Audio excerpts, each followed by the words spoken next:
The world is a beautiful but challenging place to live. And let's face it, life hits hard sometimes. So if you find your hopes and dreams and mental well-being needs a boost, you're tuned into the right podcast. Welcome to Inspire Us with your host, J. Paul Nadeau, a former hostage negotiator turned motivational speaker and acclaimed author of Take Control of Your Life.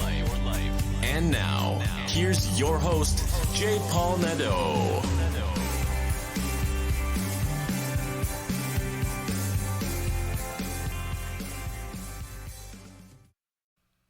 Hello, everyone, and welcome to Inspire Us.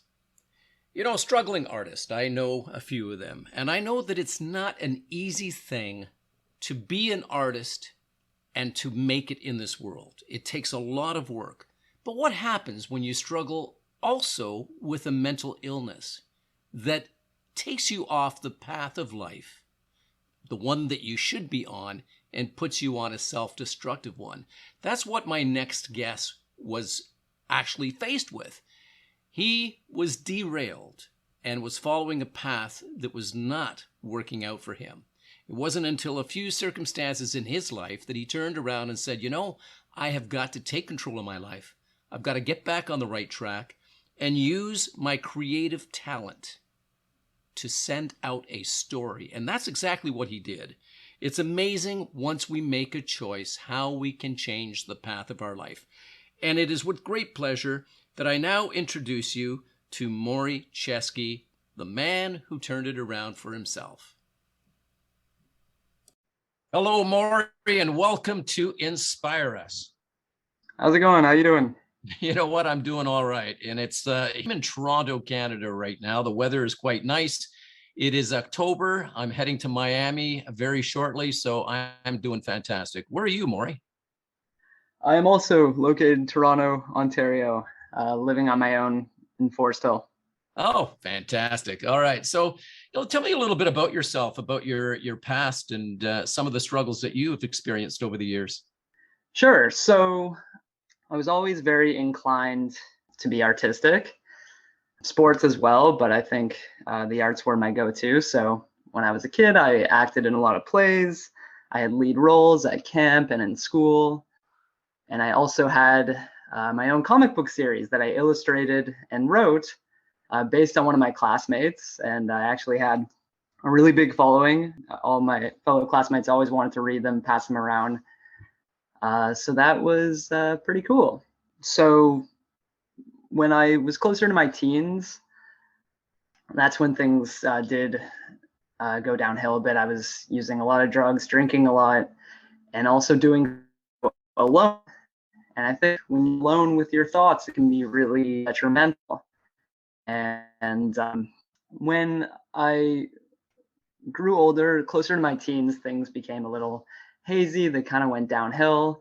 I was using drugs a lot more, drinking alcohol, doing a lot of which on my own. And I found, I'm sure a lot of people can relate when you're doing these kind of substance use alone with your thoughts, it could be really detrimental. So this is what led to my diagnosis of bipolar syndrome when I was around 18. And this really shook my world. I mean, I hated the thought of being identified as mentally ill. And I think a lot of people go through that same experience. And, it caused me to rebel even further and to not take my medication, which only made things worse. I was afraid taking medication, accepting that I had a mental health condition would hinder my creativity. And so that's what kept me from following the rules based on my stays with Humber River Hospital or CAMH. And as a result, drinking, doing drugs, I became extremely violent. I was doing like cocaine, alcohol, hitting people at bars, getting into fights, fighting with people on the streets. And I was held in patient wards many times and even arrested twice.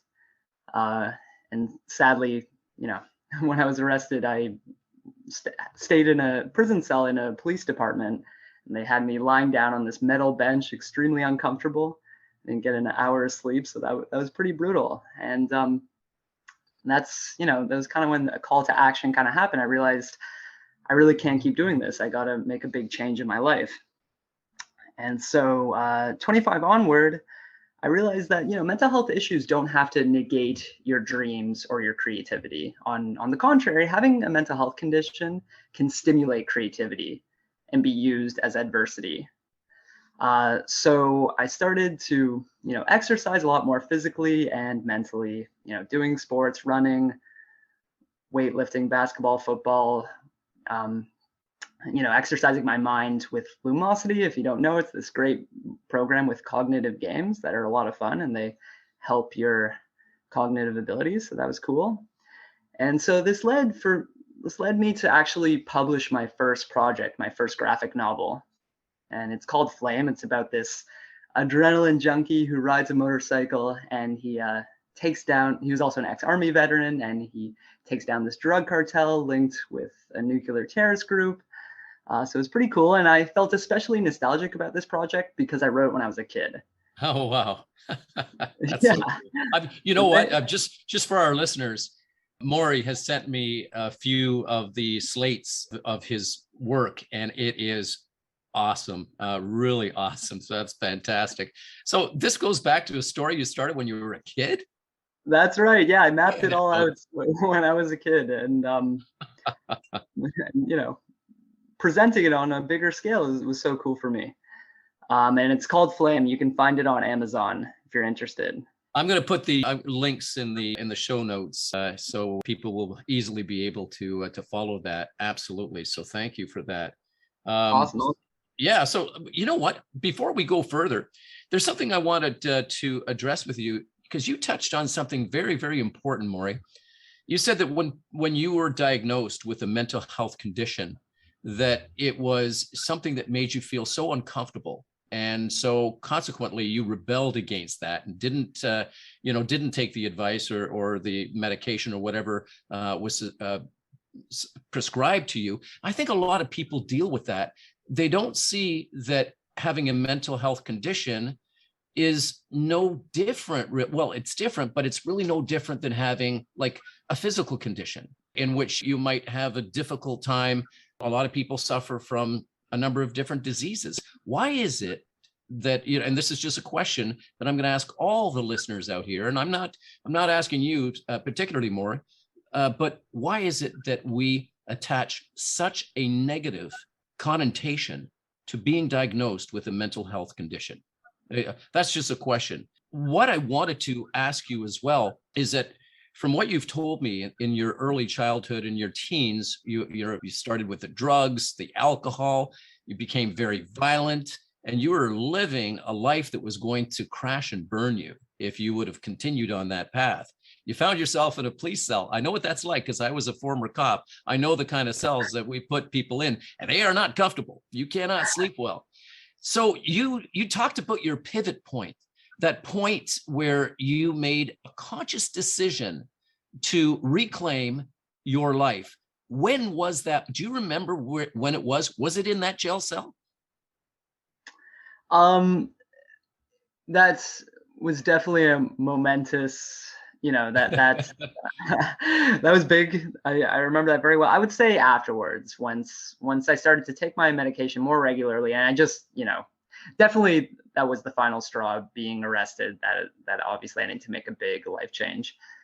And yeah, and like you were saying, I think a lot of people are afraid to be diagnosed with a mental health condition because they think it'll hinder their abilities. They think people will see them as weak or inadequate. That's what I think, even though I think over the past few years, there has been more acceptance. Mental health awareness is growing, which I think is great. Oh, yes. And like I said, these mental health conditions can actually stimulate creativity. They can actually amplify it. That's what I wanted to talk. That's what I wanted to talk to you about. How did it work for you? Because a lot of our listeners who may be suffering from a mental health condition, how can they access that creative side, and how does that boost the creativity? I'd love for you to talk about that, Maury.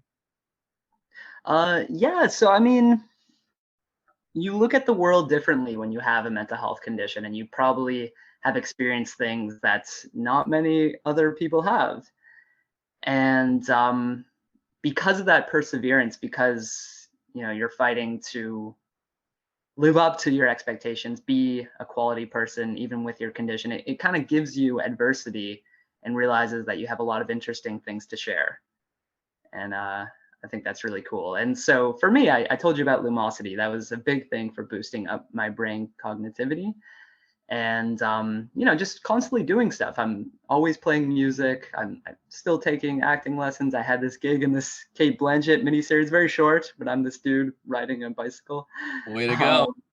Yeah, right. And so I want to keep pursuing all those things that fascinate me, and sports too, learning new sports. I always love playing basketball, football. I'm trying other stuff like skateboarding too, and realizing, finding that inner kid in yourself, and also just crossing off everything you've ever aspired to do in your life, and think, what would your childhood self or any version of yourself would be most proud of? I think that's a really good way to stay motivated.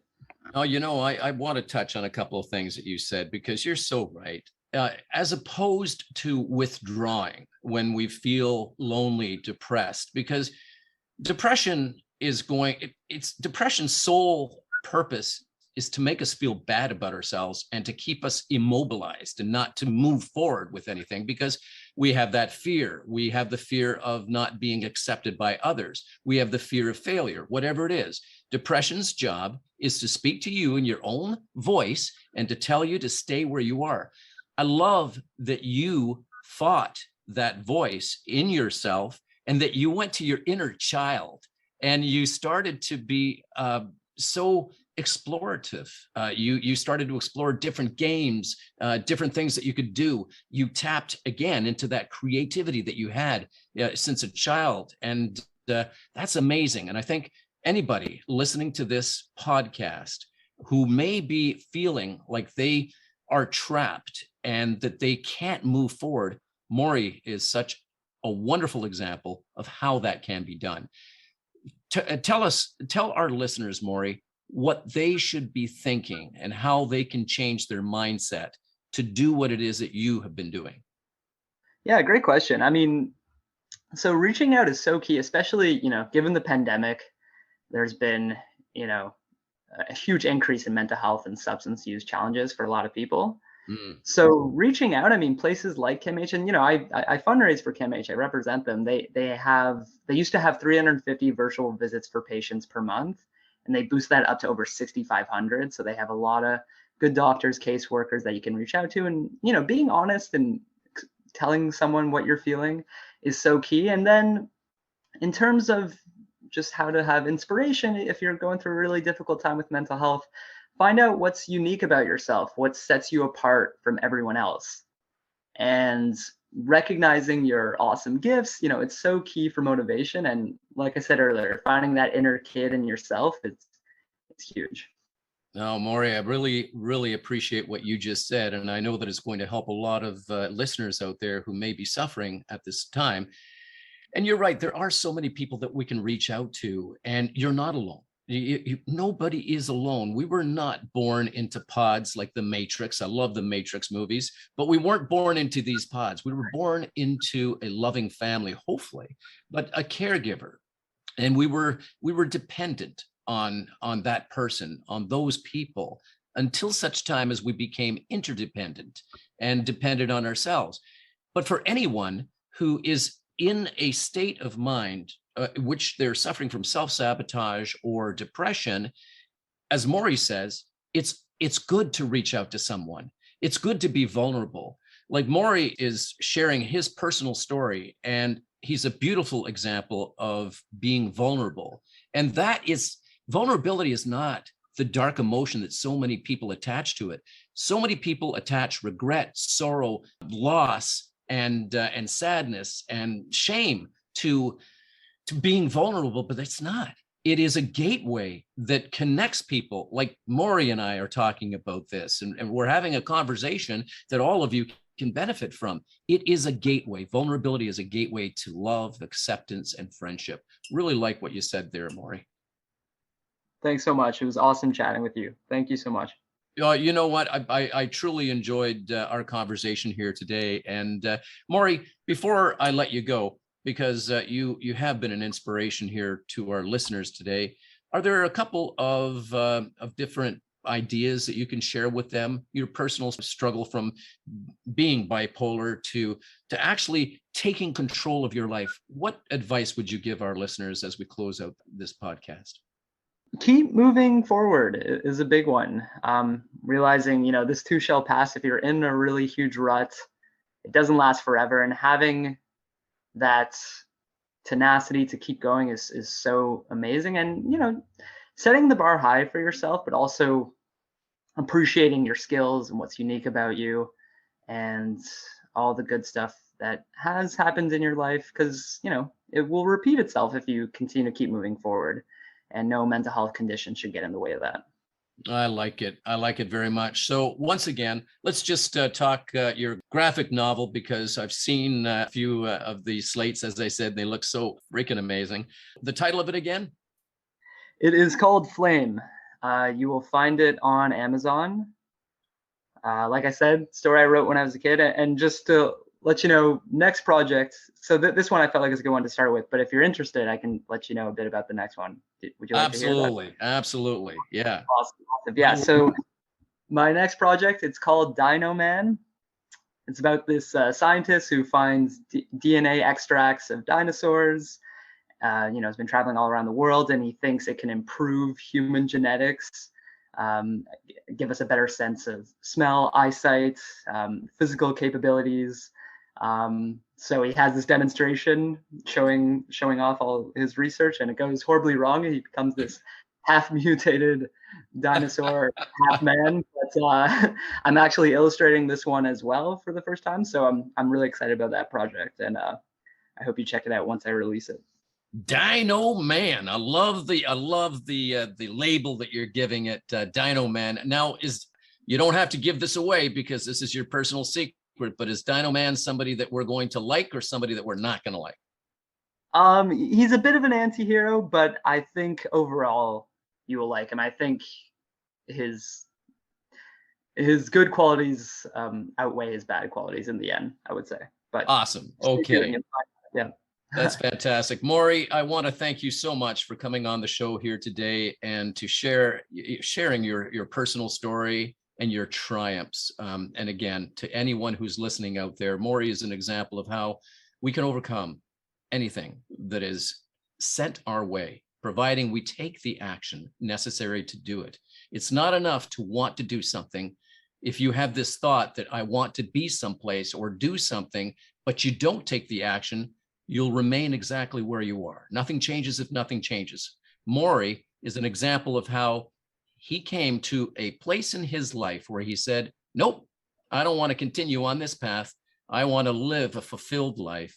And he stepped into that greatness. And Maury, I so appreciate you coming on the show. I think you're amazing, man. So thank you so much for that.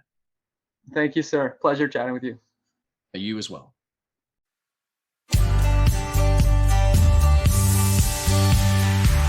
Thanks for listening. Tune in next week for another insightful episode. If you haven't already, hit the subscribe button and leave your comments. For more information, check out our website at www.inspireus.ca. Remember, it's not what happens to us that matters most. It's how we respond to what happens to us that does. Stay strong and resilient.